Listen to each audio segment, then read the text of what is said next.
In the reign of King John, there lived an Abbot of Canterbury, who kept up grand state in his abbey. 100 of the abbot's men dined each day with him in the refectory, and 50 knights in velvet coats and gold chains waited upon him daily. Well, King John, as you know, was a very bad king, and he couldn't brook the idea of anyone in his kingdom, however holy he might be, being honoured more than he.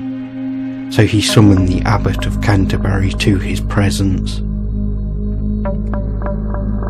The abbot came with a goodly retinue, with his 50 knights at arms in velvet cloaks and gold chains. The king went to meet him and said to him, "How now, Father Abbot, I hear it of thee, thou keepest far greater state than I.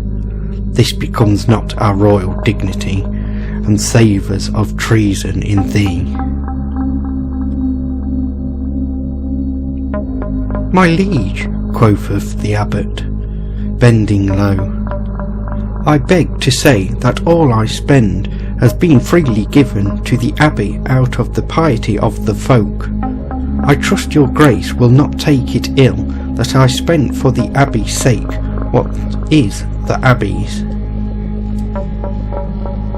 "Nay, proud prelate," answered the king, "all that is in this fair realm of England is our own, and thou hast no right to put me to shame by holding such state. However, of my clemency I will spare thy life and thy property if you can answer me but 3 questions." "I will do so, my liege," said the abbot, "so far as my poor wit can extend." "Well, then," said the king, "tell me where is the centre of all the world around, then let me know how soon I can ride the whole world about, and lastly, tell me what I think." "Your Majesty jesteth," stammered the abbot. "Thou wilt find it no jest," said the king, "unless thou canst answer me those questions 3. Before a week is out, thy head will leave thy body." And he turned away. Well, the abbot rode off in fear and trembling, and first he went to Oxford to see if any learned doctor could tell him the answer to those questions 3, but none could help him, and he took his way to Canterbury, sad and sorrowful, to take leave of his monks. But on his way he met his shepherd as he was going to the fold. "Welcome home, Lord Abbot," quoth the shepherd. "What news from good King John?" sad news, my shepherd," said the abbot, and told him all that had happened. "Now cheer up, Sir Abbot," said the shepherd. "A fool may perhaps answer what a wise man knows not. I will go to London in your stead. Grant me only your apparel of your retinue of knights. At least I can die in your place." "Nay, shepherd, not so," said the abbot. "I must meet the danger in my own person, and to that thou canst not pass for me." The shepherd replied, "But I can and I will, Sir Abbot. In a cowl, who will know me for what I am?"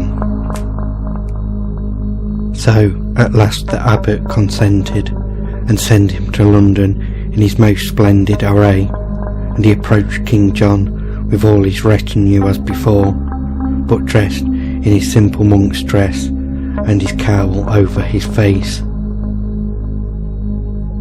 "Welcome now, Sir Abbot," said the king. "Thou art prepared for thy doom, I see."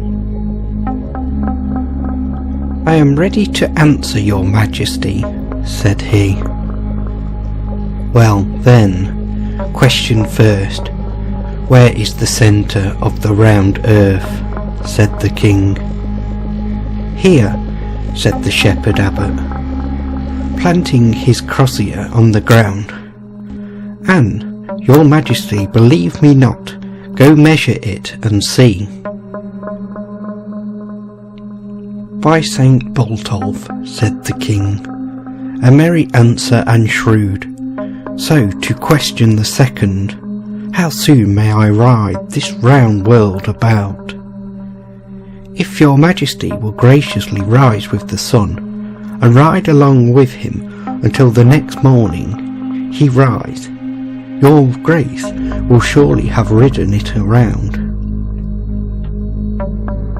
"By St. John," laughed the king, "I did not think it could be done so soon. But let that pass, and tell me question third at last, and that is, what do I think?" "That is easy, your grace," said he. "Your majesty thinks I am my lord, the Abbot of Canterbury. For as you may see," and here he raised his cowl, "I am but a poor shepherd, that am come to ask your pardon, for him and for me." Loud laughed the king. "Well caught, thou hast more wit than thy lord, and thou shalt be abbot in his place." "Nay, that cannot be," quoth the shepherd. "I know not what to write nor to read." "Well, then, 4 nobles a week thou shalt have for the ready wit, and tell the abbot from me that he has my pardon." And with that King John sent away the shepherd with a right royal present, besides his pension.